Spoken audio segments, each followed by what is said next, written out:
Risks in buying a home with a mortgage. With full disclosure, this video is because of my dad. Because last week when I published the video about how to get a line of credit or how to use equity in your home, my dad stopped me. He said he watched my video and he says, "You know what? You never talk about risk." And I'm like, risk? I don't think there is much risk when we are doing real estate. But then I thought it was extremely important that I put a video out about risks in buying real estate with mortgages. And let's talk it through. Hi, I'm Amol Heda with Keller Williams Bay Area Estates and author of Thriving Through Ownership. So, having written my book, having been almost 2 decades in the real estate market, I have seen the market rise, drop dramatically, and go up steadily to hit the new peak. Of course, I even saw the 2001 dot-com bust. So I have seen at least 2 really strong downturns on this market. In the 2 decades, to be able to see 2 downturns is something phenomenal. Maybe you can say that, oh, you get a real estate downturn every 10 years. But it's not always that, and it does not always happen like that. So let's talk about risks. So number 1, when you take a mortgage, for most people, they think that you are borrowing because you can't afford or you cannot pay for that today. I have been working with a lot of clients and they have enough money to go and put in a single home. If I wanted to, even I could put all of my money into my primary home and be paid and done. Now, my dad asked me to talk about risk. So when the market tanks, what happens? Your home value goes down. And when the home value goes down, the homeowner's equity is the first one to get impacted. So you say you paid 20% down payment. So when borrowing, what they do is they first make you pay the 20% into escrow. And then the bank gives the 80%. Or say you are borrowing 10%, the bank will give you the remaining 90% after you have put your money. So your money goes in first. Now what happens? When the market tanks, the first loss that you see is your money. So in 2008 to 2012, when the market was tanking, the homeowners were the ones who were losing their equity first. So say somebody bought a home for $1 million in 2007, and that home they paid 20% down payment. So 200,000 was the down payment. If the home value dropped to 750 or 700, they lost their 200 entirely. How much did the lender lose? Just $100,000. So who lost their money first? The owner. So that's the risk of buying a home on a mortgage. But now, let's imagine there have been cases when the property was bought for $1 million and it was sold for $300,000. What do you think happened in that case? The homeowner lost only the first $200,000 and the lender lost $500,000. So who is losing more money in that case?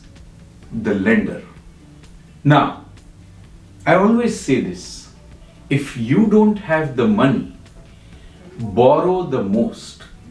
So the way to do home ownership is to borrow the most and enjoy the home. Now, if you were to borrow the most, say 90%, and only 10% was your down payment. The rest of the 90% is the lenders. So what happens? If the home fell to 700K, how much did the homeowner lose? Only 100K. How much did the lender lose right there? 200K. Does that impact the homeowner that much as it did in the previous case? And now let's talk about those people who think, oh, buying a home, buy it full cash with all of the homeowner's money. And there, just think that the home tanked 700K. It's only 300K remaining. How much did that homeowner lose? 700,000. So, what I think is that people invert the concept of risk. They think because it's my money, even if it tanks completely, I'm not going to lose anything. Really? That's where I think it is risky to put your own money rather than borrowing more money. So what is risky about borrowing? When you borrow, the risk is that you have to pay the interest to use that money each month until you have completely finished the loan. Now, to be able to bring up money to actually make that monthly payment every month puts everybody on stress. They think that, oh, I have to work, I have to go for a job, I have to keep doing business and bring money.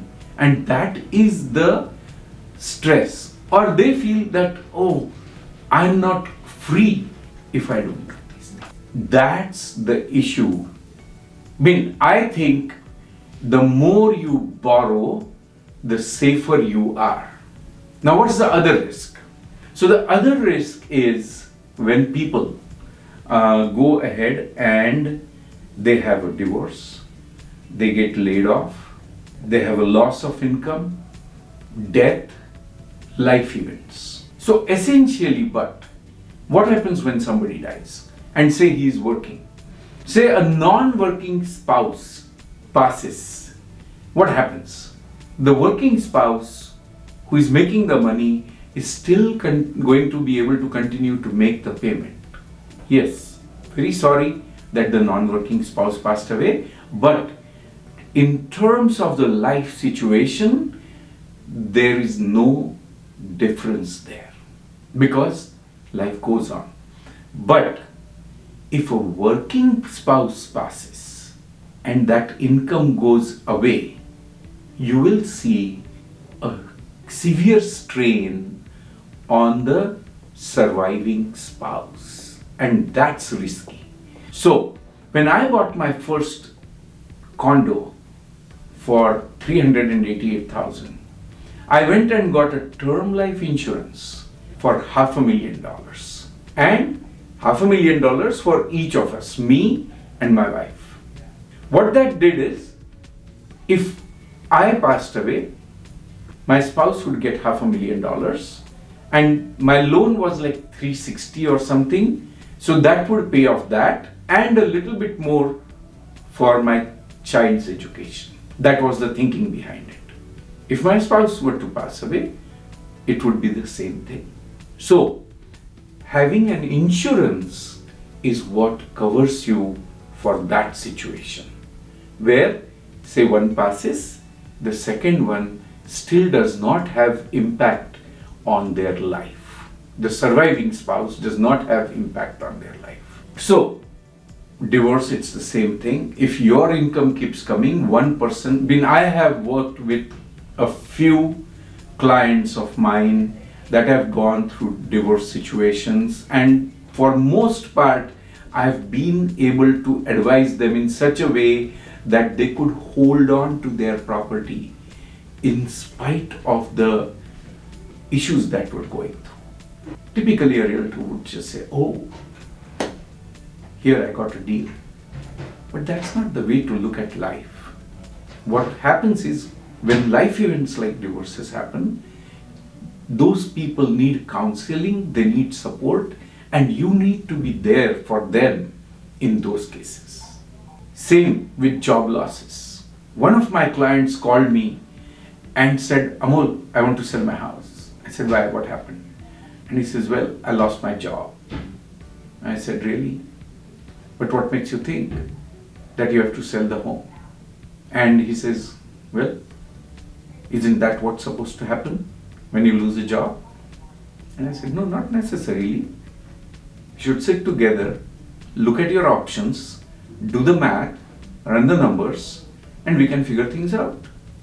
And when I ran his numbers, I figured out that he would have to fund about $10,000 to $15,000 on this property for a negative cash flow when he was out of job or had to move out to another country because of immigration issues. He said, Amol, I can fund $10,000, $15,000, no problem. And I said, hey, you are going to make about 6% in appreciation on the property. And that property was $1 million. He was making $60,000. So, in that case, would you mind paying $12,000 to $15,000 out of your pocket when you can actually make $60,000 every year? I would do it all day long. Would you?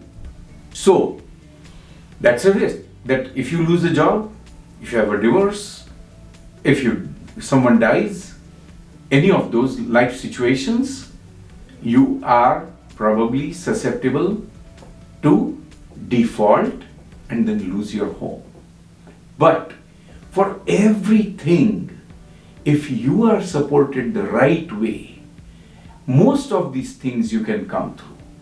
In fact, during the 2009 dot-com bust, the 2009 Great Depression, I have been able to help a lot of my clients. I asked them to invest at that time.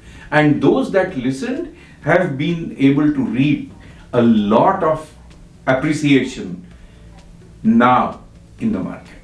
So, at that time when the market is doing bad, it's up to you and your thinking as to whether see that as an opportunity or whether to see that as a sign of doom.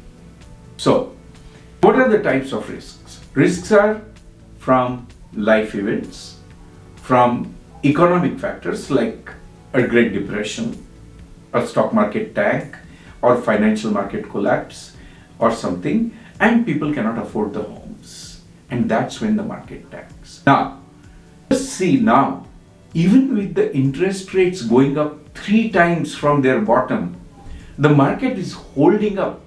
It's not going as down. So, because of all these factors, I have built a thinking in my head that it's not really risky to invest in that one home at least that you need. The rest of the homes, call me, we can work together and we can build a portfolio of investment properties if you want to. But when I work with my clients, I work with their risk profile, I work with their income profile, I work with their goals, I design based on all of these factors. And when you address all of these questions, it becomes very little risk to put a home into your portfolio. Remember, you are going to stop saving on the rent the day you buy a property. So that's the minimum income that you're going to start getting. And then the rest of it, we can all put it together. So, do you think of any risks that I'm forgetting to cover? If you think I'm not covering any of your risks, please put in the message below. Do you think this video was helpful? Please share it with those friends, or I'm going to go show it to my dad that I did this video. And share it with your friends and see what they think or how it will help. Thank you so much for watching. Talk to you on my next one. Please subscribe and share this with your friends. Click on the bell button if you want to get notified on these. Thanks. Bye.